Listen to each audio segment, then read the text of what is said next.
All right, it is now 11:35. Welcome to the Committee of the Whole. Thursday, 11:35, 5:21. Pleasure to be here. Thank you guys so much. We're joined by Solicitor Kula, as well as Commissioner Helen Colton Harris and Chief of Staff Tom Ash. It looks like we're also joined by Lindsay from the finance team, the counselors that are present this afternoon: Councilor Edwards, Councilor Ramos, Councilor Allen, Councilor Whitfield, Councilor Gomez, Councilor Williams, Councilor Brown, and Councilor Letterman. I will turn the show over to the commissioner, unless you had a different order, Tom. Oh, that's the order. Yeah. Well, Okay. thank you very much. I hope all of your families are doing well through this very difficult time. I'm just going to go over the numbers from yesterday with you, and then if you have any questions for me, I'm happy to take those as well.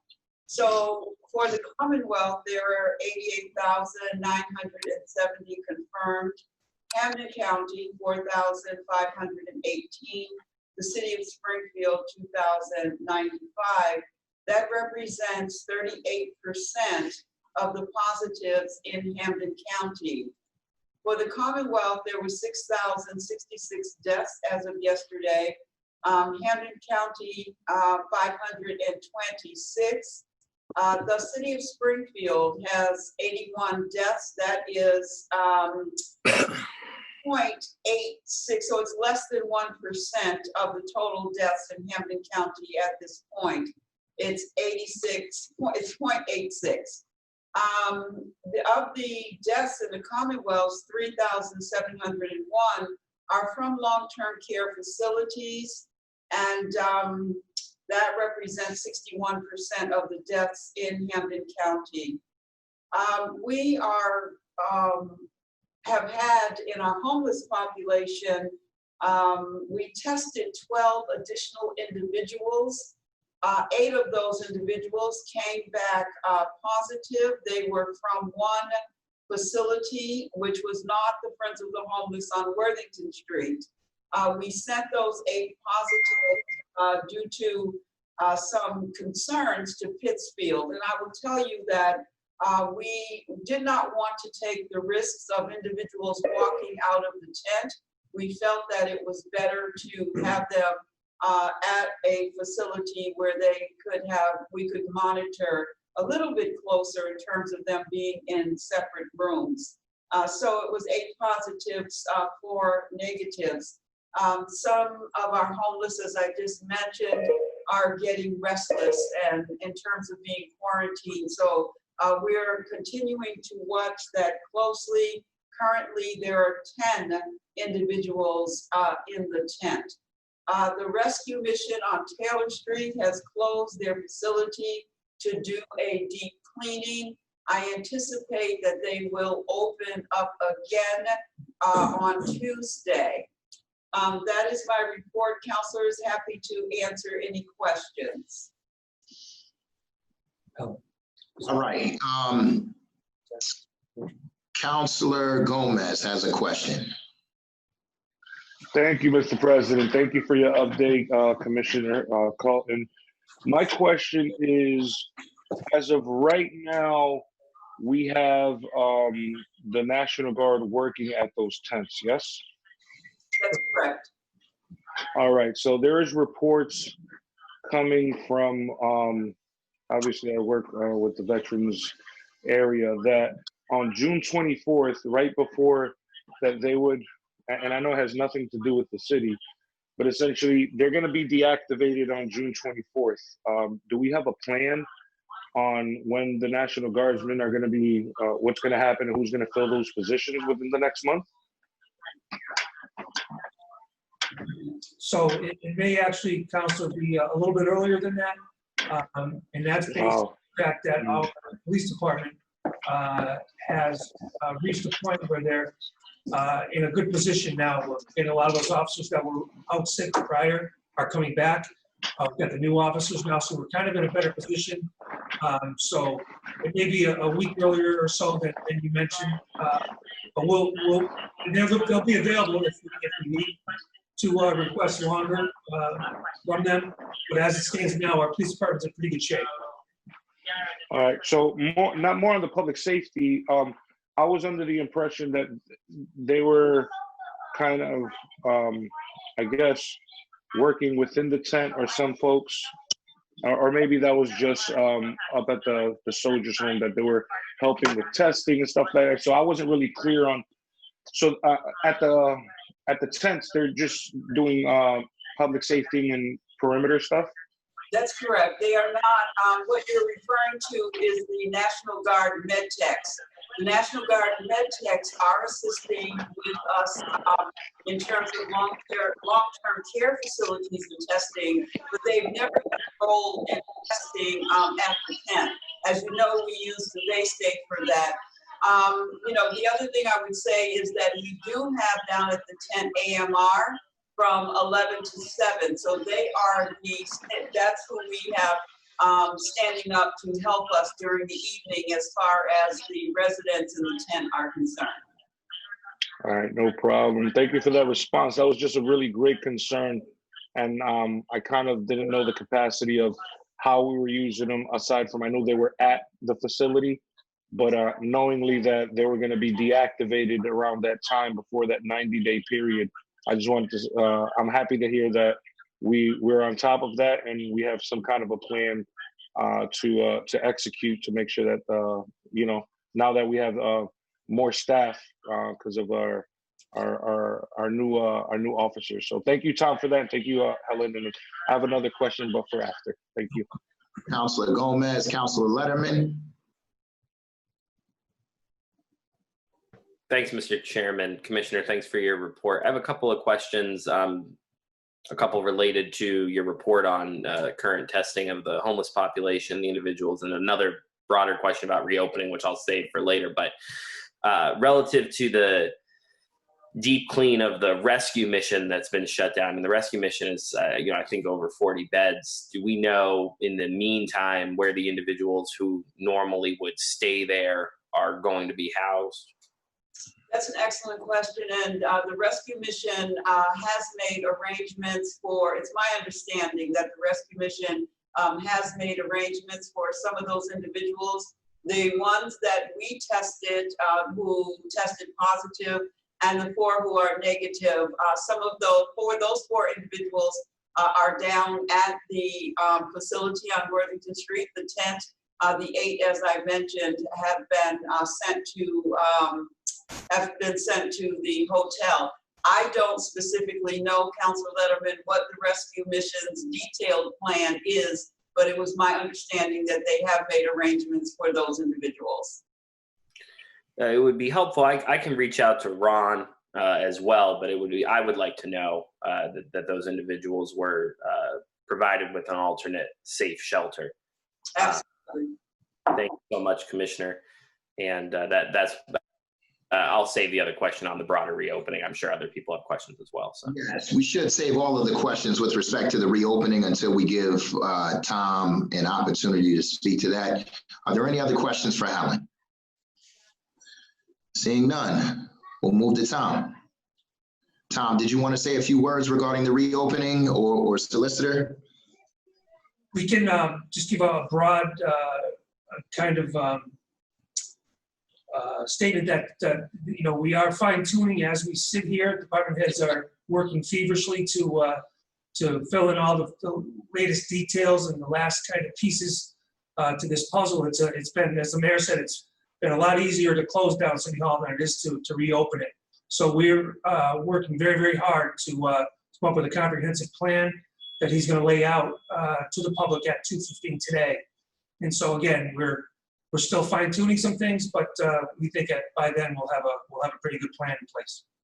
Yeah, I just want to say the mayor's office is putting together a guidance. It's very extensive and very detailed, and it's very informative, and it should answer all kinds of questions. And I'm just glad we're getting to the point where we're reopening again. And I'd like to talk with you, Mr. President, as to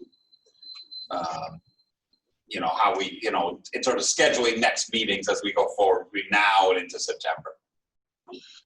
Sounds good. We can certainly do that offline. We have Councilor Whitfield, Councilor Brown, followed by Councilor Gomez. Councilor Whitfield, the floor is yours. Thank you, Council President. Commissioner, I missed the total number of deaths in Springfield, and I missed the positive COVID-19 cases in Springfield. Certainly, certainly, Councilor. The number of deaths is 81 at this point. Because our system was down yesterday, I've not been able to update that at this point, but prior to the system going down, it was 81. We tested 12 additional individuals at the Taylor Street facility. 8 of those came back positive and 4 came back negative. And the total positive cases in Springfield? The total positive at this point would be the 8, and then we had 1 at the Taylor Street facility previous to. So at this point, we are at 9 positive, to my knowledge, in the city of Springfield that we sent to isolation. Okay, thank you. Thank you, Councilor Whitfield. Councilor Brown, followed by Councilor Gomez. Thank you, Mr. President. I was just curious, you guys have been doing a great job combating what's been going on so far. Now that we're getting ready to open things up and you look at the weather, everything's gonna be hot. Everyone's amped up to get outside. You know, we have this holiday weekend. It feels like, is there anything that we're gonna do to kind of, or that we can do to kind of educate? Do we have the administration? Do we have anything in place? You know, because I don't want people to rush and jump in a frying pan. We still have to keep people educated as far as social distancing. So is there anything in place for this weekend as far as the different events and the cookouts? I know we have a little things in place, but is there something we're going to send to people? There will be, Councilor. Pat Sullivan's been working on a policy that relates to the Parks Department in terms of barbecues and those things, and what's available and what's not. Police Department is going to have additional flight patrols in park this weekend. We hope that the mayor's announcement today at 2:15 will detail a lot of recommendations and guidelines for the public to adhere to over the next few weeks as we enter phase 1 and phase 2 gradually. So we hope that all of those things will serve as educational kind of devices for the public to understand what's available, what the expectations are, and how city government can best help. Thank you. Thank you, Councilor Brown. Councilor Gomez, followed by Councilor. Thank you, Mr. President. My question specific, maybe it's for Ed. I know that 2 years ago that I sponsored a bill for the seating ordinance for all restaurants to be able to put tables outside. I know that there was a report that went out by Mass Live and the Republican talking about closing down a portion of my district, which essentially I think was part of the plan already, specific to Duryea Way and Stern Square. And I know that a couple colleagues had called me trying to bounce the idea and understand what exactly is the plan, which essentially I haven't had no contact on it. But aside from just downtown, and I know that the administration is going to have an update for 2:30, does my ordinance and these restaurants that wanted to seek a permit specific to the seating ordinance, would that be the same as what is kind of being proposed on Worthington Street for other restaurants that could socially distance just the same way? So today's press conference is going to focus on phase 1. And so the restaurants really aren't opening yet, other than for the takeout. But in terms of the seating, that's going to be in future phases. And actually, we've been talking about that and talking specifically about the potential for street closures, not only in your district, but throughout the city. to try to expand on where people can utilize public space that might make sense to do it. We want to make sure that we're not cutting off private access that people have. We want to make sure that we're complying with whatever state requirements we have using the road. So myself, Tim Sheehan, and Chris Noli have been talking about getting together. We're actually have a meeting on that coming up. We're still focused on the phase 1 stuff right now, but we'll make sure to include you when we move forward with that. I really would appreciate that, just because I get a lot of questions from small businesses, and I know that as of now we haven't been able to, meet in our subcommittees. I'm just trying to get the right information so that I can better serve the business community. But I appreciate that answer, and that really answers a lot for me, so I can go back and, because some of the folks that receive the prime the pump that have restaurants, I'm getting those phone calls and they're asking some similar questions, and that's all just during the phase, because some of them are restaurants, but then they have the bar situation too, and I know that there's a lot of questions specific to when it comes to alcohol. So just looking for all the proper guidance, and I appreciate your answer. Thank you. Thank you, Councilor Gomez, Councilor Letterman, followed by Councilor Williams. And if councilors can remember to mute their devices when they are not speaking, it'd be greatly appreciated. Thank you. Thank you, Mr. Chairman. I don't know if the mayor will address this. I expect he might in his update later on today, or his announcement.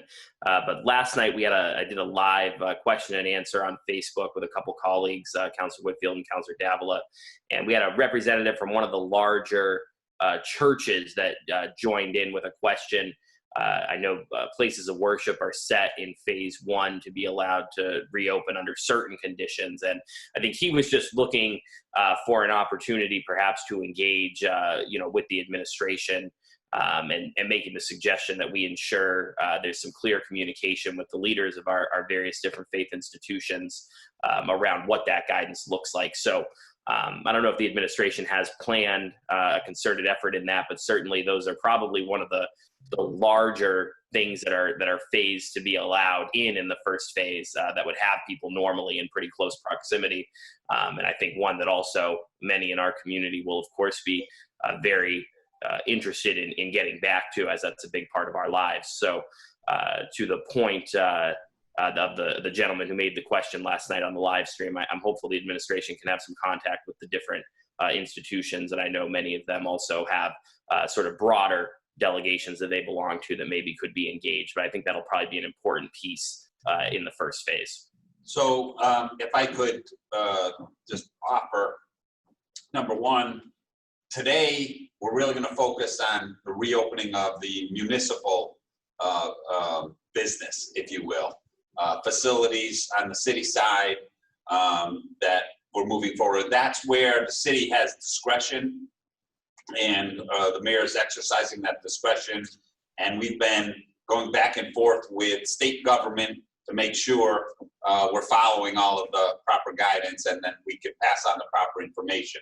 In terms of the reopening of businesses, today our purpose is to really, as I said, focus on the public, but to let people know that we want to help on the business side or the private side, if you will. The guidance that I've seen so far really is just the state's reopening of the religious places. There has been some communication with some houses of worship involving where they need other permits. For example, some places may be considering not necessarily doing things indoor, but seeking to do some outdoor. They may need some permits for amplification or other gatherings that's required. And so we're working through those issues. And so we're happy to work with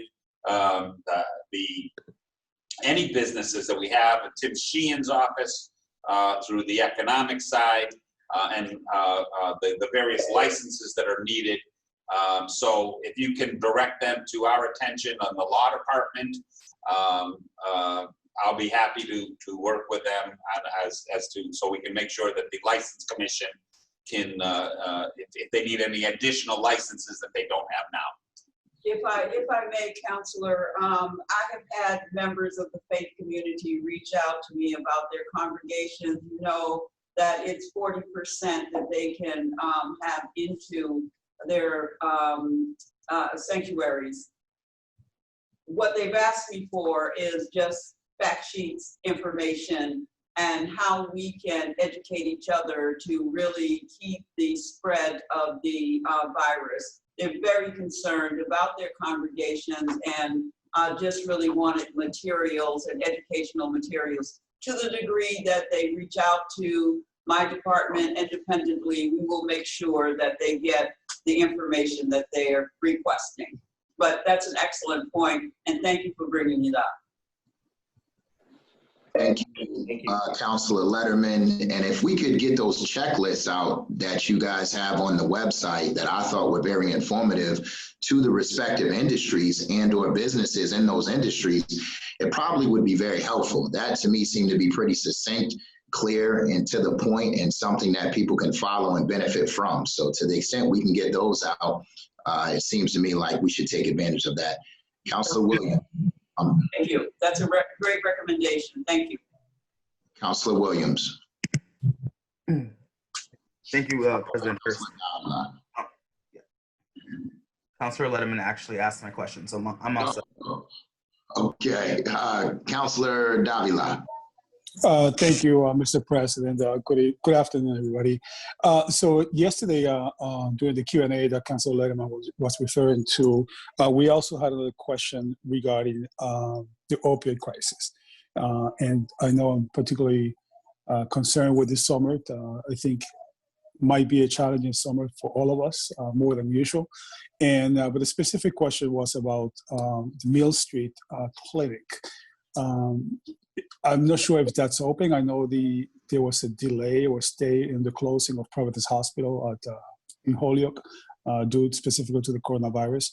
But I do believe that the clinic on Mill Street was also slated to be closed. Is that also postponed? And how are we? Is that going to be including phase one? What's going on with that clinic, if anybody knows? It's my understanding you're talking about the facility that the rescue mission is in charge of. Is that correct? Is the one on Mill Street, the one that is run by the Sister of Providence? Methadone clinic? Correct. Yep. Okay. So currently what they are doing is they are not as a facility open, but they continue to dose individuals, and they dose those individuals by having them pick up their doses, so they're not dosing internally. It's my understanding that they will continue that external dosing versus having individuals come into the facility. So they have not stopped working, even they are considered an essential services, and so they have not stopped working. Tapestry is not also allowing individuals to come in, but they continue to do their outreach, and they continue to engage to the degree they can by telehealth. They are using their outreach workers to make sure they're making wellness checks. So everyone, I think, is trying to do what they can with the opioid crises and continuing to be safe in their work. Thank you, Commissioner. Thank you. Are there any other updates from the administration? I know I see Lindsay on the call as well. Was there anything specific that anyone else wanted to say? I just have updates for the revenue and expense. I don't know if TJ's been relaying that every week or if you guys are interested in that. We are. Okay. So weekly, I'll start with expense. It hasn't changed much since last week. Deficit spending for COVID right now, we have actuals spent is about $650,000. We have POs, encumbrances out for about 4.7 million for a total of about 3.5 projected spending so far.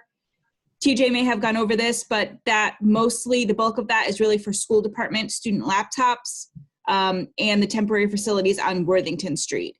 The highest spent category after that is for PPE, for obviously public safety, facilities, things like that. Any questions about the spending? Thank you. Councilor Letterman, followed by Councilor Whitfield. I was just going to ask, do we have I'm sorry, there's an ant on my keyboard. Okay. I was just going to ask, I had the window open, if there was an update from the, do we know where the state budget is at, how, and what we're looking at? I know TJ had been discussing the possibility of a 1-month budget, but we're kind of coming up on the end of the fiscal year. And so I'm sort of curious where we're at in terms of our budget process. Yeah. Despite trying, we haven't been able to get any information from the state about their budget process. They're in the same boat as us. I think we're waiting for the state. They're waiting for the federal government to see if anything else is going to be released from them. So we don't have anything from the state. So we are planning on reducing our unrestricted government aid revenue number for FY21. So that's what we're working with now. We're kind of going with the worst case scenario assumption right now, and we're trying to solve for that to bring that budget to you guys. And then we can always adjust if we need to once we get more information from the state. But we can't wait that long. So we just have to move forward with the information that we have available now, which isn't very much. So are you still planning a 1-month budget for the end of the fiscal year? I don't think so. I think we kind of changed our strategy a little bit. I think that we're going to just try to go ahead and solve for the whole fiscal year to submit. Again, this might change, but this is what we're talking about now. Just submit the entire FY21 budget, and then we can always come back and adjust if we have to. If things change down the road, funding, something changes. Okay, I see the chair of the finance committee has her hand up, so I'll yield. Sure. Thank you, Councilor Letterman. Thank you. Lindsay, my question is about the bus transportation contract. I know that TJ said we were working to see what we can do as far as like paying them part of the contract to the vendor, but I'm not sure where we are with that. I would have to get more info. Sorry, did you say something else? No, I said for the school bus contract. Okay. I would have to get more information. I know that right now we were in talks with Vanpool because Vanpool is still providing services for us right now. First Student isn't. So we are drafting a new contract. If it isn't finalized already, I'm sorry, I don't have the most up-to-date information on that. Because they were providing us transportation services related to COVID. So Vanpool, we do currently have a contract with right now for that. Okay. Thank you, Councilor Whitfield. Councilor Ramos, followed by Councilor Davila. Mr. President, my question was about the budget. It was similar to what Councilor Letterman's question that he asked earlier. So I'm all set. Sounds good. Councilor Davila, followed by Councilor Gomez. Thank you, Mr. President. Lindsay, good morning, Lindsay. Hello. Good morning. As you know, you might know we had a meeting with the Water and Sewer Commission a couple of days ago, and there's a lot of concerns going on with the proposed 16.9% water hike. I do realize that usually it is my understanding. Can you hear me? Testing 1, 2, 3. I can hear you. Okay, and so my I'm sorry, Mr. President. You hear static. Are you trying to convey something? No, it might be my internet connection. I was sorry, Councilor Davila. Proceed. That's okay. So Lindsay, I realize that the city usually, it's my understanding, just shies away from a one-time allocation to allocation. However, I do believe that at this time, a 16.9% increase is too much of a burden for the residents. I will encourage, if possible, that we could find a way with the city to help out the Water and Sewer Commission this is extraordinary times. These are not usual times. So I would just encourage the city to do everything possible to see how we can help out the Water and Sewer Commission, and along with the state and the federal level. Okay. Thank you, Councilor Davila, Councilor Gomez, followed by Councilor Whitfield. My question was just maybe a suggestion, or maybe a question that she could help me out with, is the conversation, because I know that we're kind of like in a downward spiral when it comes to, you know, in some areas when it comes to funding. Has the conversation been made, because obviously because of the unprecedented time, of maybe moving some of our rainy day funds to mitigate, at least to stabilize this budget? Because I know he said something about $2.5 million, and I know we're talking about a substantial amount of money, and I'm not really the finance guru. You know, kudos to Councilwoman Whitfield and Councilor Allen, and folks that kind of are really, you know, really good with the numbers and crunching them. But essentially, maybe I was thinking, and maybe it's not a good idea, right? But maybe looking towards putting a huge Band-Aid on this budget, and then looking downward, like down the line, and trying to figure out what we have coming to us for the next fiscal year. I just think that, you know, coming up to a rainy day fund, you know, like it was reported, Councilor Fenton said that it does seem like it's raining, and I just don't know. I know that we're chasing different other revenue streams, which I'm very excited, and you guys have been very good with that. But essentially, what kind of conversations are happening specific to our rainy day fund, or other places where there is some money that can be utilized to sustain ourselves? And also, my second part to that question is, are we still at a hiring freeze at the moment while we're reopening? Okay, so first I'll start with the easier question, which is the second one. Yes, we are. I saw your comment there, Councilor Fenton. We are still having a hiring freeze. There have been a couple decisions made to move forward with hiring for things, for reopening the parks and things like that. But for the most part, yes, we are still in a hiring freeze. So the second part of your question, Councilor Gomez, you're absolutely right. We need a Band-Aid for this year. So we're looking at all options. So one-time revenue, generally we don't like to balance the budget with one-time revenue. You hear us say that all the time. We're not going to have really a choice in FY21. Reserves, the rainy day fund, is just one of the options. So we have been working really hard to come up with different options for trying to balance for FY21, because we're going to need probably help in FY22, 23, maybe 24 as well. So we have to keep that in mind too. But I don't have an answer for you because we haven't figured it out yet, but we are absolutely looking at every possibility. And what time?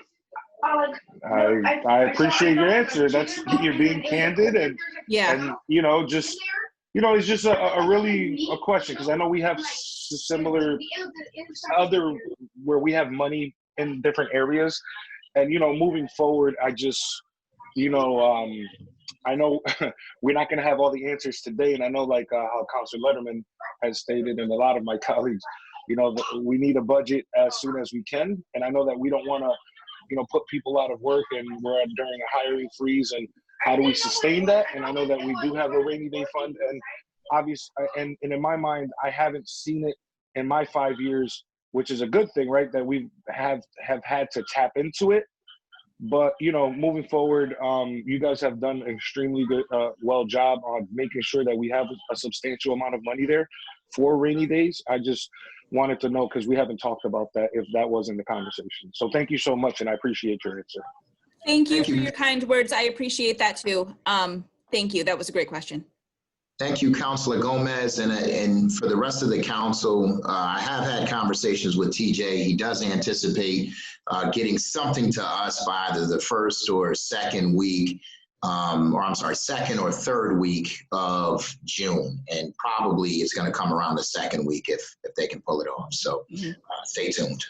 Councilor Whitfield, followed by Councilor Davila. Thank you. This is for Tom. Tom, we had asked that the administration bring the school department to one of the meetings because we were getting a lot of questions about what's happening at the school department level. And I don't know if you and Council President Hurst can schedule something, or if you can ask someone from the school department to join us. Yeah, Counselor, I'll double back with the superintendent. I know he wanted to check with his school committee first, and that's my fault. I haven't asked him again about that, but I will, and I'll get back to Councilor Hurst, or he can talk to his wife. Thank you. That is an option. I apologize. It probably was more my fault, so it slipped my mind, so I didn't get to remind Tom. I know he did want to talk to the school committee first, but I think he should have had an opportunity to do that. So we'll talk offline, Tom, and see if we can set something up possibly for next Thursday. Councilor Davila. Thank you, Mr. President. Lindsay, a quick question. I'm just thinking of the, as you were saying, the projected budgets down the road and how that's going to impact the city. Under these circumstances, is our bond rating going to be, I guess, protected? Are they going to take into consideration the extraordinary times that we're living under so that we are not negatively impacted on the bond rating?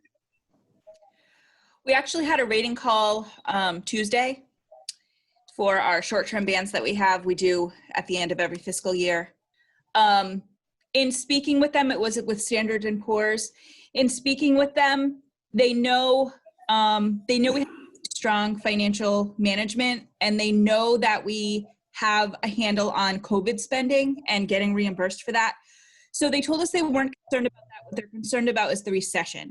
So everything that is in our control, they feel good about. What they don't feel good about, and not only for Springfield, but for everybody, is what's out of our control, which would be the upcoming recession. So once we get that rating, that would be the reason. But everything else was really good on the call. That was the only thing, that they were concerned about. Obviously, our rainy day fund is just a feather in our cap when it comes to situations like this. So that's only a positive, but it's really, some things are out of our control, and they do take that stuff into account. So or when we get that call about our rating, maybe by the end of this week. Okay, would you be able to refresh my memory and what's the current bond rating again? So, well, the thing that we're concerned about is not the rating itself, but the outlook. So right now we have, what is the outlook? It's the medium one. And we're just concerned about them changing the outlook to possibly negative if they change the outlook. So. But what is it now? Right now it's stable. The outlook is stable for us right now.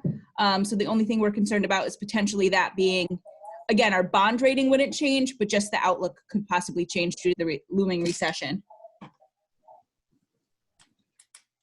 But I think, I'm not sure if I understand it, the current bond rating right now, is it AA? The Standard & Poor's AA minus with a stable outlook. Okay, thank you, Lindsay. All right, thank you, Councilor Davila. I do see I just admitted Gladys into the Zoom meeting. Are there any other councilors who have not spoken who might want to ask a quick question of the administration before we move on to our next meeting? If there are no other councilors who have not spoken who want to ask a question, then we will move forward. I do see, since there are no other questions, I did see Councilor Williams. We will conclude with you, Councilor Williams. Thank you, Mr. President. My question is for Lindsay. Hey, Lindsay, how are you? Good, thank you. Good. I just had a question in regards to what's coming down the pipeline. So we know that FY21 and moving forward, don't have more of a daunting outlook in regards to, you know, maybe cuts that might be taking place down the road. Do you know, like, and just in preparation for that, are like the department heads, do you know of any discussions being had about FY21? And, you know, if any cuts are to be taking place, like, you know, for their own respective, of course, you know, kind of items in the budget? Yes. So obviously, you know, discussions we were having when we started the budget process in February are completely different than the discussions that we're having now. So TJ and I have been having meetings with the cabinets just to discuss kind of those changes. And we have been making them aware, listen, FY21, it's going to be more pain than we've seen in the past few years because we don't have the revenue that we had in the past few years. So we've been keeping them up to date. The Office of Management and Budget analysts are in contact with them every day. So they've been made aware by TJ and I. They've been able to ask us questions. And then again, as we move forward in trying to balance the budget, the analysts are in constant contact. That's not to say everyone's going to be happy. Right. But I've been trying to be as honest as, you know, we possibly can and just say, you know, this is going to be different than in past years. There's going to be a little bit more pain than there's been in past years. The extent to that pain, I don't know yet, right, because we're still not balanced. But yeah, we absolutely have been keeping in contact with them as much as we can. Okay, appreciate that.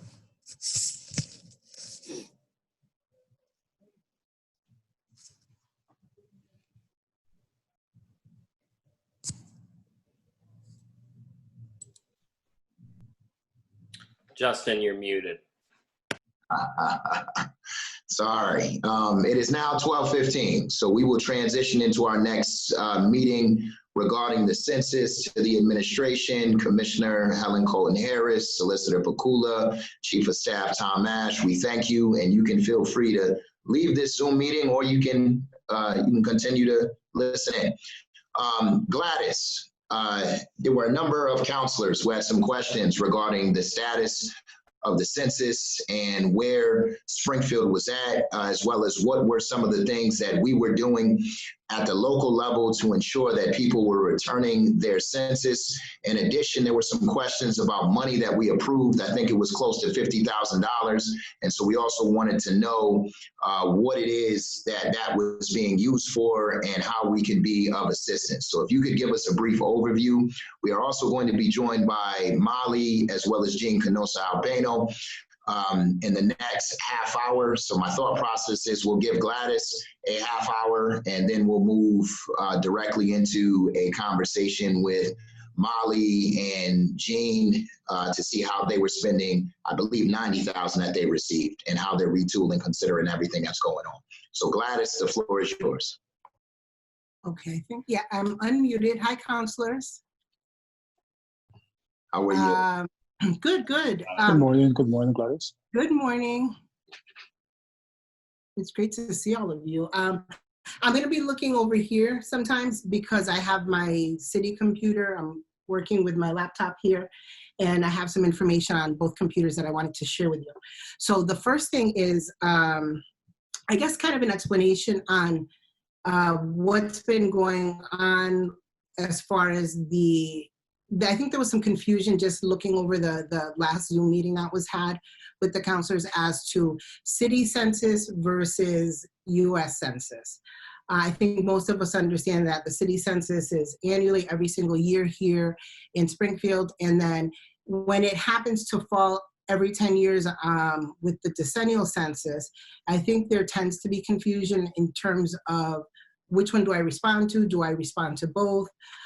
So part of our initial efforts to make sure that people understood that it was important to respond to both the annual city census and then also the 2020 federal census was we sent something out as a municipality to every single person included in our city census back in February.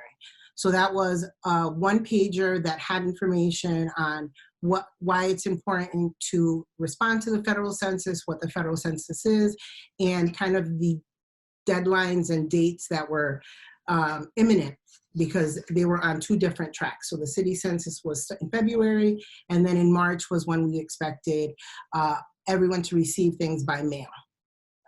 And just kind of from a historical perspective, most of you are familiar with the last federal census, which is when we had more of an on-the-ground effort from the federal government to actually get people to respond. And part of what happened with that is we had a Western Mass Census Office. We had a huge kickoff here at the steps of City Hall. We had a collaboration with the Republican at the time, as far as news media and our local legislators. So it was a huge push here locally because we received funding federally to do so.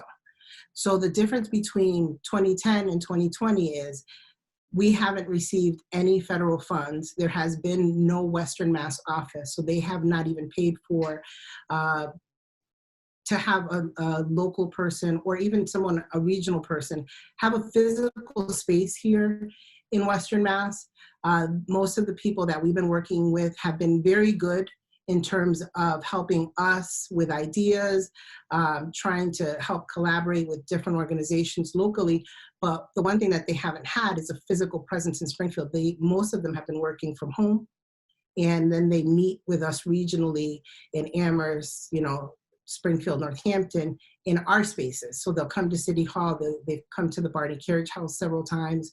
They'll go to Northampton, to their police department. I went to a meeting there.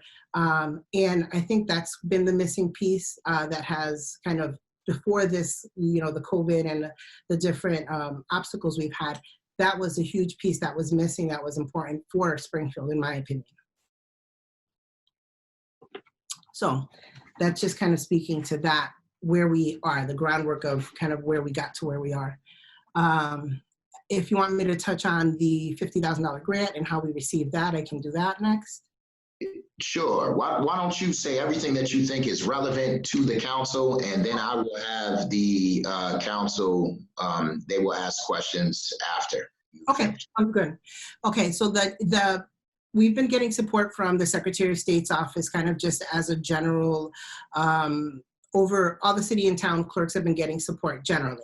So as an election commissioner, that's part of the duties that I have, but the granting part and that was aside. So that's why the libraries applied for and received the $90,000 grant. The Springfield Complete Count Committee as an entity itself, we're promoting outreach and census involvement and census response, and trying to kind of make that stakeholder connection between different nonprofit organizations in the city. However, we didn't have any dollars behind that. It was definitely kind of a volunteer effort between everybody.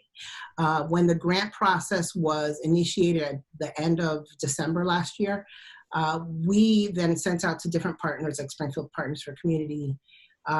We sent it out to Springfield NHS, any nonprofit in the city that we thought could tap into those funds as a nonprofit to then, as a stakeholder in the city, hopefully receive some of that funding from the Secretary of State's office and help do the voter outreach, because that's how they were doing it, as opposed to the federal government coming in to fund it. It was done through the Secretary of State's office. We saw that the library got monies. I believe the Jewish Community Center received some money. Pioneer Valley Planning received some money, and so did, gosh, I think there's one other name I can't off the top of my head remember what it is, but they all received these funds. When the city was shut down, and as the numbers were coming in for people self-responding, the Secretary of State saw that Springfield was on the low side. At that point, we were a little under 50%. He reached out to Mayor Sarno and spoke to him and said, we have $50,000 that we can give to the city via the election office to do some additional outreach in different and innovative ways than we had thought before, because a lot of the other groups were going to do the physical, on the ground, face-to-face type of outreach. So now this is more dedicated to virtual outreach, advertising, and trying to get maybe flyers in the hands of people through organizations, but not going door to door. So that was the $50,000 grant that you all approved, I believe, last week. And we are also working with Springfield Neighborhood Housing Services, which apart from this had applied for a national grant to do some census outreach in Ward 4. And they received a $15,000 grant to do census outreach specific to Ward 4. What we also have been doing here locally as the Complete Count Committee, I've been meeting every other week with the Regional Census Bureau, and they have been kind of helping us identify what areas in the city of Springfield are the lower self-response neighborhoods, which has been really helpful because when you look at the map, you can see, you know, Springfield self-response is 53% versus Massachusetts, which is 61.9 as of today. If you look, we've gotten help from one of the members is Troy Bryn, and he has really been the person to give us that granular data. He can tell us, listen, it's 1A through H, and these are the numbers, and it's Ward 3, and it's Ward 4, and even parts of Ward 8. He can do it down to a census tract level, and that's how we hope to, you know, kind of attack and address those issues, because now we have that granular street by street detail. Thank you, Gladys. Before I open it up to questions, since we do have Molly and Jean on the phone, it might make sense to have them give us a brief overview in terms of what it is that they're doing on their end with respect to the census and how it is that I believe I saw a press release saying that you had received $90,000. And so it'd be nice to know exactly what it is, whether that money has been expended or how it is that you're using that funding now, and if there's any way in which we can be of assistance. So I will turn it over to either Molly or Jean, and then I will open it up to the council for questions. I just thank you for inviting me to the meeting, but I'm going to defer to Jean because she's been doing 100% of the work on this. So go take it away, Jean. Thank you. And only between the two of us, I'm the only one really who's been working on it. I have a great staff team also. And if I could give you a little bit of background, let me back up and just say my apologies for our late arrival. I understand there's been some issue with Outlook with the city, and we didn't get the link until just about now. So Gladys, thank you for providing that. So the original intent of the grant was to allow the library and all of its branches to significantly increase awareness about the importance of the 2020 U.S. Census to the Springfield community and to increase capacity of the library to its staff to assist community members in learning about the census and responding to it. So we had a three-pronged approach that was supposed to run February through May. And so there would be, for awareness and increased participation in the census, we were going to do a poster contest and a party type event to be held at each location, each branch, 9 of them, on April 1st, which was the official census day. And then more generally, the grant would help with capacity building of the library to assist people with questions about filling and actual filling out the census, not typing it in for them, but just helping them understand what to do. So that would have been at library location. It's just a prime time for normally for people to get out there and have all different types of fairs and so forth. So it would include staff training, computer hardware, multilingual resources, and communication within the community through print and other advertising.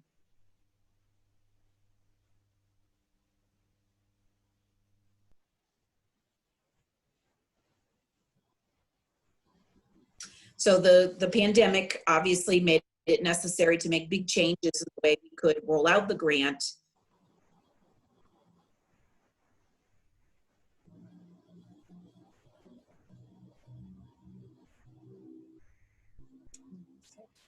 Sound keeps cutting out.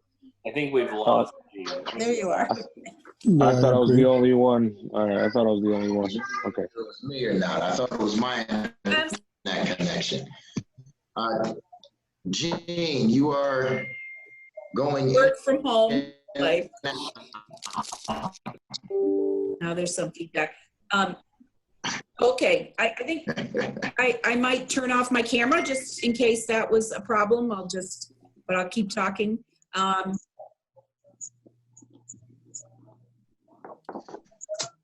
Ooh, I have a really bad connection.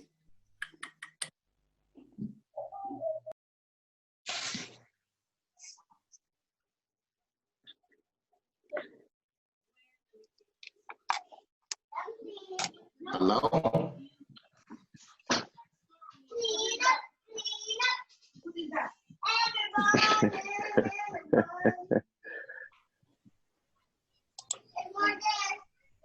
Yeah. She was going to call back in. She's on. She turned off her camera because sometimes with the camera, the bandwidth kind of gets involved with that. So for the most part, it's all right. You guys are gonna have to assist me because I thought it was mine. No, but you're a little choppy at the moment too, on my end, just to be clear. But moving forward, both of you guys were experiencing some kind of feedback and stuff like that. But you know, for the most part now, we can see you. Jean turned off her camera, and that's it. I don't see Jean.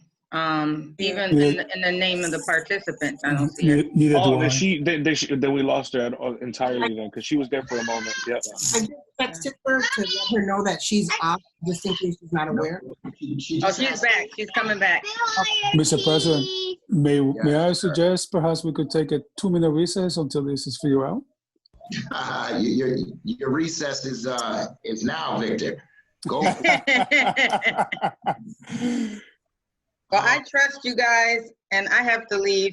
And I just want to say that I trust Gladys, Molly, and Jean very much. And if I could be of any assistance, please let me know. And I think you're doing a great job.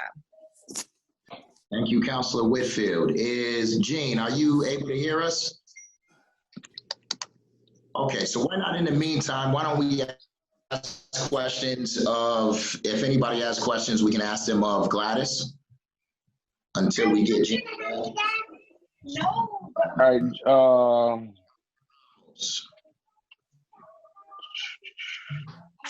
Just a clarifying question. Yeah. I can't hear you. Mr. President, did you call my name? Yes. Okay, thank you. So my question is for Gladys. Gladys, you mentioned that that we haven't received any funding from the federal government. Why is that? So I'm just unmuting myself. They have not given, it's my understanding that that is just not something they're doing with this census, this 10-year census. They are giving as little funding as possible in terms of regional support, where they did in previous years. They had planned to do the initial self-response. So all of you probably received a postcard and then another mailing and then another mailing. That's what I've seen them do. And I think that they're putting the onus, unfortunately, on the different cities and towns to do their own thing, to make sure that they're promoting the census within their own cities and towns, to make sure that then federal funding comes their way. And that's kind of how it's been. We've asked those questions, and this is going back over a year ago because we've been having meetings. When are we going to get our regional office? You know, when do we get the jobs? Because that's what we, you know, if you're familiar with the past census, we had jobs here locally. Not only the door knocking jobs of the people who were enumerating, but we had actual regional people that were employed from Springfield to speak to Springfield people about how to, or the importance of responding to the census, and that did not happen this time around. Yeah, and that's why I was asking. I just wanted to, so it's not COVID related, it's just not a priority of this administration to fund this effort, Correct. of the federal administration. Yes. All right, thank you. Thank you, Councilor Ramos. Jean, are you back with us? Okay. Sounds like she's not there yet. Councilor Gomez, did you have a question for Gladys? More clarifying, we knew a year ago, working with different organizations, that there was a movement on working against the administration, knowing that they were going to underfund the census. We knew from a year ago that we were going to be in this place where we're not going to, or it's not going to be the same as under the administration. So essentially, for me, it's not really news to me. In all respect, Orlando and myself we met with Troy and another woman named Dora, and the statistics that they gave us was that Springfield is in the bottom 20% of the nation in reporting. And the numbers that Gladys kind of gave us were kind of different. We just met with them yesterday. So I'm just trying to figure out, maybe I didn't hear her, but it's just the severity of the situation now and how we need to assist Gladys and assist the census right now as a body, or trying to do what we can to work with these community organizations that did get this funding, that and graciously so that Springfield, outside of the other communities, they're all tracking at a really good rate. But respectfully, Springfield is somewhere around the bottom 20% of the nation. Can you speak to that, Gladys? Springfield, I think it's Springfield and other communities like Springfield that are all tracking low. And he's right. Councilor Gomez is right. We knew, all communities knew this a year ago. And the federal government has been kind of promoting it by asking us to promote the census, if that makes sense. They've been very heavy-handed with efforts, in a good way, of getting information to local partners, really pointing out who this, trying to get us to identify key stakeholders in the state. Nonprofit organizations that do door knocking, like Neighbor to Neighbor, like the New York Citizens Council, like the different unions that would do that kind of footwork for us in the regular times before COVID. The one thing that hasn't been the same has been the dollars.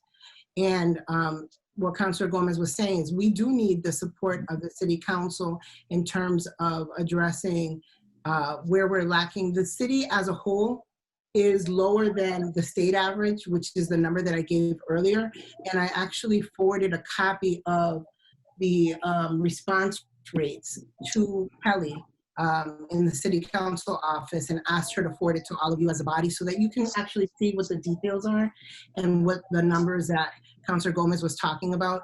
I know that you all are, or I think that Councilor Ramos and Councilor Gomez are working on something with Troy to get hopefully the body as a whole to do something and put something out there that is supportive of the city census, the annual census, the federal census.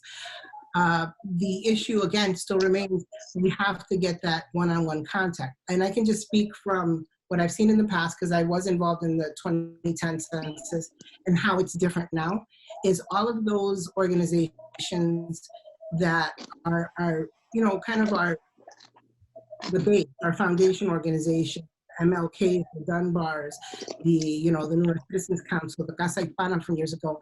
All those organizations were the ones that really did the one-to-one convincing of our constituents to respond to the census. It wasn't an easy thing. They actually were doing that work. And that's part of what we're missing. That piece that we're missing now is all those organizations are closed as well. So they're not going door to door. They're not seeing, doing the intakes that they normally do in person. So those people are not responding to the census, because they would be doing intakes and then they would have people respond to the census while they were in the organization. And we have to kind of fill that gap somehow. And that's where we're trying to figure out what we can do, but also how you as a council can support us in that effort. I'm sorry. I just wanted to just say something else, and I'm done. So I had a meeting earlier, and we're meeting virtually in the North End with C3, and a counselor, Emily Harrison, had this idea, which the counselors, because all the kids are meeting virtually, they said, well, she suggested that maybe we can just dive in and probably we can meet offline to try to see how we can use the school system in a way to throw some advocacy behind it when it comes to, you know, the kids that are online with the laptops to get them to do the census. But that was it. I just wanted to throw that suggestion out there. Yeah, no, you know what, honestly, that's a good idea, and that's something that if we can get that connection with the school department to do something like that, because these kids are going to be online. That was an issue that we had before, especially a lot of the communities where the kids didn't have, or the families didn't have access to either Wi-Fi or a laptop where they could respond online. And so part of the old plan was to have places like the library where people could go and use a physical computer. But now that these laptops are in their home, can they use those to respond to the census? So yeah. Exactly. I'm actually offline about that. Just so that you know, speaking about the schools, tomorrow we're doing a huge lit drop. Thanks in part thanks to collaboration with the school department and Sedesco. We're doing anybody who picks up a meal at any of the 18 sites will be getting some literature behind why it's important to count kids in the census and how that translates to, you know, funding for the schools. So that's something that's going to be happening tomorrow over the long weekend. And we're also trying to collaborate with them, with the Springfield Public Schools, to put something on their Facebook page and on their actual, you know, school department webpage as well. Thank you, Councilor Gomez. Thank you, Gladys. I have Malo and Victor, as well as Councilor Letterman, who have their hands raised in the queue. But before I get to you all, I just want to make sure, Jean, are you with us? I'm back, and I apologize. I'm not going to put the video on just because that might help me stay a little more stable.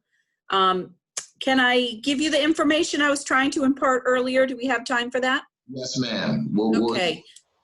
Thank you, Counselor. I'm not sure where we left off. The dates that we were awarded the grant were February 19th and accepted by City Council on March 9th. And I was starting to talk about the changes we had to make in how we would roll out the grant because of all the closures and important social distancing and so forth activities. So we still, you know, instead of the original intention of driving people to the libraries for assistance with completing the forms and providing computers where people could do that, we had to make some changes. So we recently decided we would not follow through with the poster contest, which we had developed in-house and with the collaboration of the Springfield Cultural District. Just doesn't seem feasible at this time. So we reallocated some funds to create some creative home-based family activities to celebrate completing the census. We first delayed those census parties from April 1st into a date in May and then canceled them, knowing that we would still be closed and it wouldn't be appropriate to gather folks. So our original intent to spend money on interpreters, performers, to make it a festive atmosphere people would like to be a part of, food and extra staff time was reallocated. And some of the ways we're doing that is through ads and other digital outreach materials that we've been translating into Spanish, as well as taking advantage of those outreach materials, ads, videos, and so forth that the Census, U.S. Census has provided in multiple languages. Some of the performers are offering digital content so that we can, you know, get more eyeballs on our different platforms and get to their audiences. So there's going to be a house party performance, of course, online, and a DJ party, all of which will promote taking the census and why it's important to Springfield.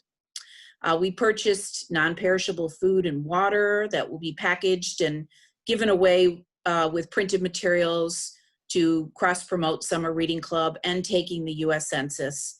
And I have to say that from the very beginning, when we first started considering this, that Commissioner Oyola has been, instrumental in helping us think about great ways to do this. And as we had to pivot, we've been, collaborating with her and also making sure that we're moving to reach a lot of different communities as well.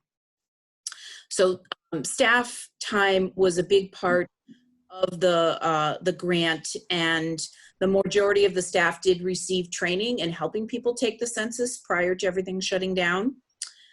So since people are still working, that staff census team remains in touch remotely. And starting about a month ago, staff have been participating in weekly phone banking to Springfield residents through a partnership with MIRA using mass voter table databases. So the callers who pick up are then coached on how to complete the census, or their questions about if it's confidential or not, that kind of a thing. Those are answered if they're interested. And we are also taking phone calls and helping people who reach out to the library directly. Thank you, Jean. Yes. Anything else to add? Did I cut you off? Just a tiny bit. You're soon, since we can't go to outreach fairs and the like, we're going to be spending more on advertising and marketing. You're going to hear ads on Mass Live and other sites where they place ads, like YouTube. They'll be on Facebook and Instagram, Afro-American Point of View, print and digital, WTCC, and some other outlets. There'll be lawn signs. Since so many people are interested in celebrating graduates and students during this time, some are going to let Springfield students know how much we miss them. And then an awareness campaign that asks people with big followings on social media to sign up with us to help promote the census. So I hope I can count on each of you for that. And don't hesitate to reach out to me if you didn't get the email. Thank you. Thank you, Jean. Sorry to cut you off. No, that's okay. Councilor Brown, I know we had you waiting. Did you have a question for either Jean or Gladys? Maybe both of them if they want to respond. How you doing, Gladys and Jean? I want to first commend my colleagues, Councilor Ramos and Councilor Gomez, on their census work. I have been working with Gladys right at the beginning on the state level, and we knew it was going to be a fight. She's been doing an excellent job. It's a little bit more, even without this epidemic, we knew it was going to be a fight. So I do want to commend my colleagues. They've been fighting on this for a while also. I'm just wondering if we can concentrate a little bit of the funding more on I'm just saying, based on the demographic and what the research is out there, if we can concentrate some of the money and funding when it comes to the advertising, maybe 80 in the urban and 20 in the other areas. So I would just stress that, because when it comes to the Latino radio, the Black papers, we really, I believe, have to concentrate on that demographic a lot. That's something that I already know, Gladys, you know, and so a lot of my colleagues know. But in the funding, I just want to make sure that we make sure when we're spending some of this funding to get the census out, that we don't forget that those are the ones we really should be using the most. I believe they'll be the most effective. And is there things as far as some of them flyers? You guys have so much information, and I know I usually will come by and I can't get a lot of that stuff. Is it a way you can send us a packet of something like I can share on my social media? Sometimes, like, we can use our actual platforms, a lot of times, so I can advertise it for you guys. Jean, just if I could speak to that just quickly. I actually have the links that I can send all of you through your city council emails, where it has PDFs that are shareable online on your Facebook. They have also a lot of free information. They have media toolkits right on the census.gov website, PSAs, so it has small clips that are either audio or video that you can share. And just to kind of go back to what you were saying about trying to concentrate some of the funding, and I would say funding / efforts, right? Yes. To the urban areas or to the parts of the city that are lower in the response and the self-response. I just wanted to let you know that the parts that we were receiving from our regional partners, including Troy, Susan, and Zariah, who have been really helpful in getting us that information. And it's really on a daily basis, it changes, and we can look at it online, which are the links that I sent you. It's wards 1, 3, and 4. So the entire wards, 1, 3, and 4, which are lower in the count. So there's parts of Springfield and the acres that are at 70%. So we're above the state average, above where we're beyond the goals that the state had set. Parts of the orchard, so that anything from, and if you see it when you look at it on the map, it's very linear. Like 2H connects to 8D, and 8A and 8E, that's the orchard. So it's East Springfield going to the orchard. That part is a low response area as well. And then there's one part in 6E, which connects to Ward 3. That's also a lower response. And we can get those details and actually target those neighborhoods. I think that we're going to see an increase in people responding. And to your point, getting those flyers, that information into people's hands. One of the things that we're doing that I didn't mention earlier, but we're partnering with the Springfield Housing Authority because we see a lot of the issues in the responses in the multi-dwelling units and in those big high rises like 10 Chestnut Street we see is lower turnout. We see all of the Springfield Housing Authority properties are lower turnout. And so partnering with them so that the property managers can actually put materials into the hands of the tenants and also in the common areas and all of those locations so people will see that and just remember that they need to respond. But again, it's getting those materials printed and then getting them distributed into the hands of the different people that need to help us in distributing it. Thank you. Councilor Davila, followed by Councilor Letterman. And then I also see Councilor Fenton, Allen, and Williams. So I will get to you guys very shortly. Thank you, Mr. President. Good morning, ladies, and thank you for that good presentation from both of you. Y'all think you don't know we're asking? Right. Testing 1, 2, 3. All right, you're good. Okay, thank you. Yes, my question is for Commissioner Oyola. When does the census go through? Does it go all the way through December 31st? No, the census initially, they've extended it 3 months. So the initial, target date was April 1st, and that was going to be the big push. And so 3 months extended beyond, I guess, June at this point. So September? I think Go ahead. October 31st is what I have as a current date to be completed by. It's possible that it may go out further, and that would be the date. That would include time for the enumerators, the people who are going door to door following up who haven't replied. Okay. Completed by. And actually, thank you. And actually, Jane, you kind of segue into my next question. Are we having right now people, or even before the crisis began, people on the ground? I ask because one, I haven't seen them in my own neighborhood, and two, I wonder how much of a setback we had due to the pandemic. Well, the setback has been dramatic, yes. I don't believe that anyone is going door to door, U.S. Census employees as of yet. Even before the crisis? Correct, because there was, they weren't planning to do that until certain amount of time had gone by.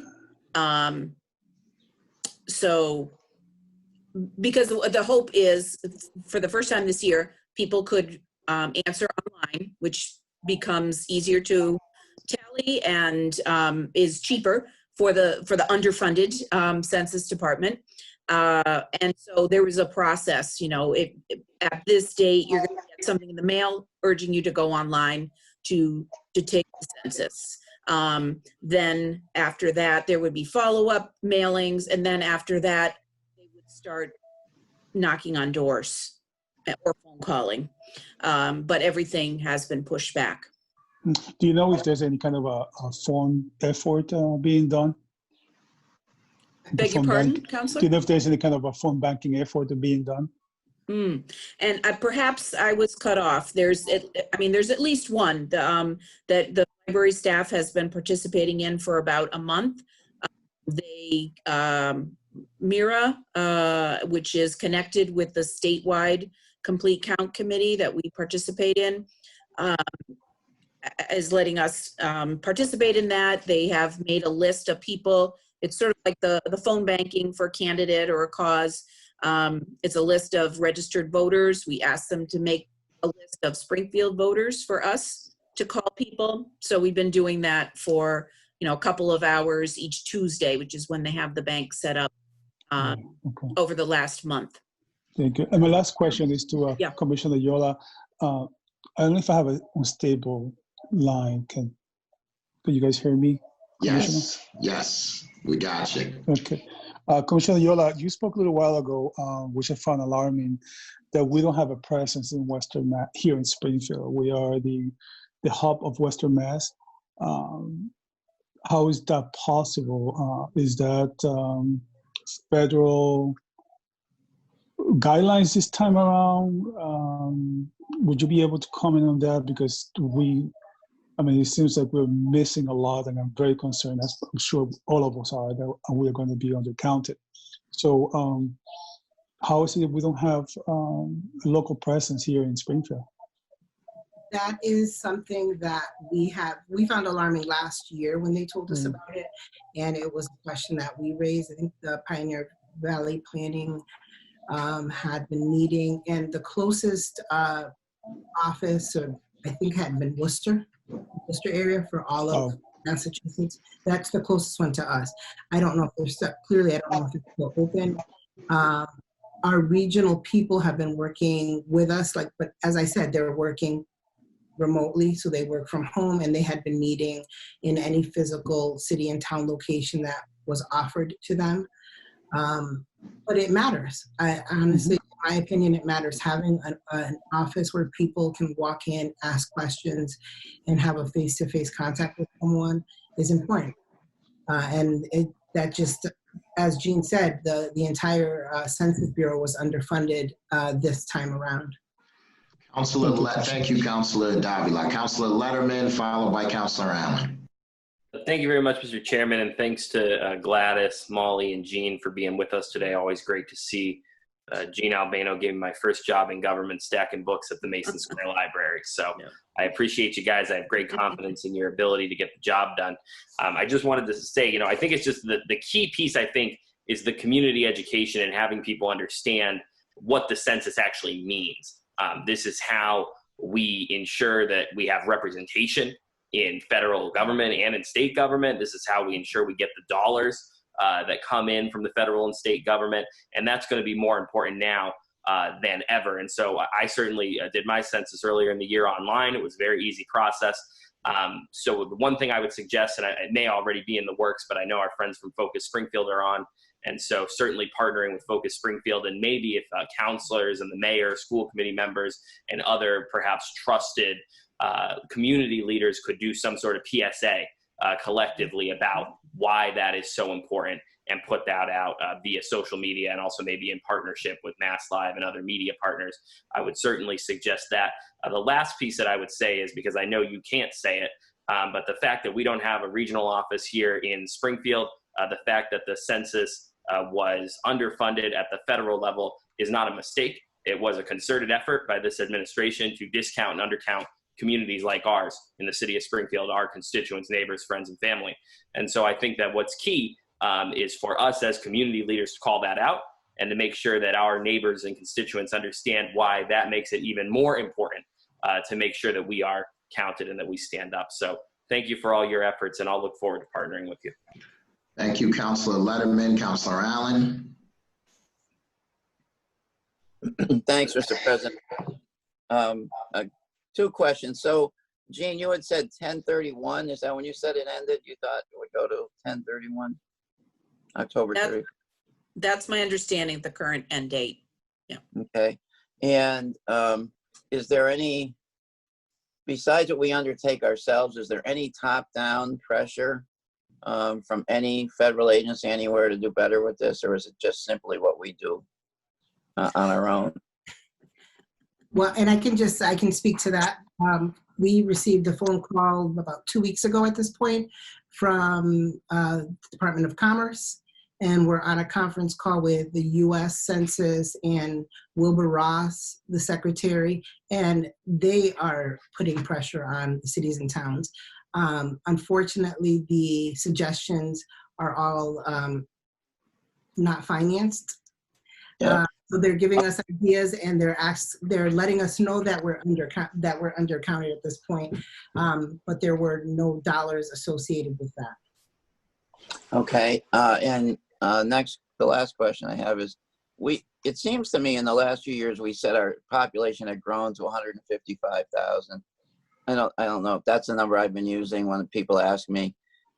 Where does that number come from? Does that come from the federal census every 10 years, or from the city census every year, or is that the right number? If you said, is there, in other words, where does it come from, and how do we compare against what number we thought we had? So that comes from that federal census every So year. that was is like 156, a little over 155. So it's and that was from 2010. 2010. If I may, there are also interim censuses done. They're not trying to reach the entire, every household. But so some of those are projections based on a selected subgroup. So do we, when we got that number in 2010, do we compare it to the number in 2000 and say we grew at a certain rate? Or if the new number was lower than the 2010 number, would we take any action? I mean, everybody seems to think we're growing a little bit at a time. Mm-hmm. So there's always a look back. Last time we worked with the Donahue Institute to count those places that were hard to count. So that number that we get, let's say on October 31st, that's our number. But we do, especially if we fall under the certain threshold, we're looking at, the rooming houses. So we're looking at Worthington Street. We look at nursing homes. We're looking at the colleges, our local colleges, to make sure that we received an accurate count from them as well. When you say, thank you. When you say threshold, you mean how many people have returned it? So that $150,000 number that we have to meet in order to make sure that we stay above a certain number to receive federal funds. Okay. Thank you. Thank you. Thank you, Councilor Allen, Councilor Fenton, followed by Councilor Williams. And before I forget, Attorney Davis has asked those councilors who have not taken their ethics training to please take that and submit her the paperwork. And in addition, she wanted to thank those councilors who did complete it already.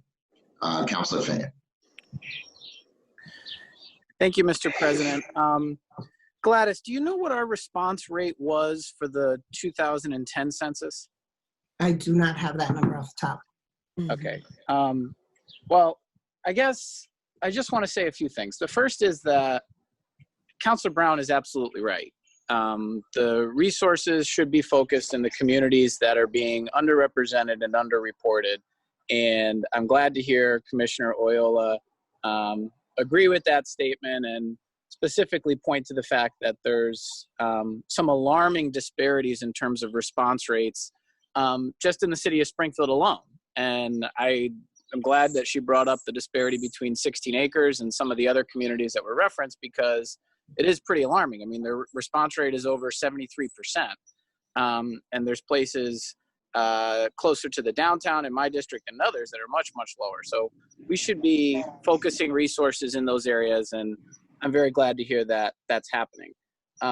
Regarding the other point, which is the federal underfunding of the constitutionally required census, I'll just echo Councilor Letterman's comments and say that it's just absolutely shameful. And it is intentional, and we've seen it time and time again. We saw it with undocumented individuals. We saw it with refugees, and now we're seeing it in communities like Springfield writ large in terms of underfunding a constitutionally required census. So it's shameful, and I'm glad that we have smart people like Gladys and Molly and Jean and others who are helping us combat it. I would just conclude by saying that there is a lot of money at stake here for us, millions and millions of dollars. And I know it's cliche to say that everybody has to be counted, but this is one of the situations where I think it might make some sense for us to spend municipal reserves to make sure that people are counted. I mean, I'm hearing that we've got this $50,000 grant. Respectfully, so what? It's a drop in the bucket compared to what we need to do and compared to what our suburban neighbors have in terms of built-in advantages for being counted. So I'm appreciative for the work that's being done. I would ask that, the finance team, the election office through Gladys and all the other partners in the libraries who are working on this, consider asking for additional municipal resources, because $1 spent today on having more people counted in Springfield will have a tremendous multiplier effect for the next decade, because this census number we're going to be stuck with for the next 10 years. That's all. Thank you, Councilor Fenton. Councilor Williams. Thank you, President Hurst. I also want to thank Gladys, Molly, as well as Jean for joining. Certainly two of my favorite departments in the city. But I just wanted to ask Gladys a question in regards of, again, what's coming down the pipeline with an administration that we can never predict what's going to happen next. So it's around the primary and general election of this year. And I just wanted to ask, is there ever an opportunity to kind of conduct like a needs assessment around more of the creative and innovative measures that we can be trying to secure funding for to have people have the right to vote? It's more than just the notifications of voting. It's the actual mechanism by way of which those folks vote. So like, vote by mail. I know there's other creative measures in like Denver, for example. So I was just wondering, is there ever an opportunity to create that needs assessment to solicit buy-in from the administration and the entities that matter and can make a change in regard to that, including the Secretary of Galvin and the state of Massachusetts as well. So I was just wondering that, Gladys. Those are actual conversations that are being had right now. In my role as election commissioner, part of what we've been doing in conjunction with all the other city and town clerks that cover their election processes have been really trying to figure out what ifs for the September and November election, because we really don't know where we're going to be and what the legislature is going to kind of ask of us in terms of implementing the elections. And if we had our druthers, I know each of us feels different ways as city and town clerks. I've seen that vote by mail has been successful in Springfield in terms of the early voting by mail, and just the absentee voting. And it's been successful in all the different wards and precincts that have done it. I think those things are really being kind of looked at and seeing, are they viable options for an entire election, and what different ways we can implement that, whether it be sending people an application automatically, and if they choose to vote by mail, then we would send them the ballot to lessen the burden on the poll workers on election day. That's one option. There was a hearing last Friday, and we were all taking part in it, the different city and town clerks, a Zoom hearing with the Election Laws Committee in Boston and they're trying to figure it out as well. So they had Secretary Galvin testify, different city and town clerks testify, also some special interest groups like Mass Vote. And we're all kind of, as a community that does this for a living, trying to figure out the best way to get the most people to vote in September and November, and how to make it as easy as possible for everybody going forward. I appreciate that. And I'll just end with saying that, you know, this administration might end this year, but there can be more like it coming down the road. So we need these mechanisms in place to kind of combat that. So I just want to thank you for your work, including our library friends as well. Thank you. Right. Thank you all so much. It is now 1:10, so we are 5 minutes short of an hour. So with that being said, since I see no further questions in the queue, we want to thank Gladys, Jean, and Molly for your participation. If you can send us any documentation that you think would be relevant, that we might be able to get out to our constituents, that would be greatly appreciated. Anything that you need us to do, please let us know. And thank you so very much, and have a great day. Thank you, counselors, as well. Thank you. Thank you. Well. Thank you, everybody. Good day. Thank you very much. Thank you. Thanks. Thank you.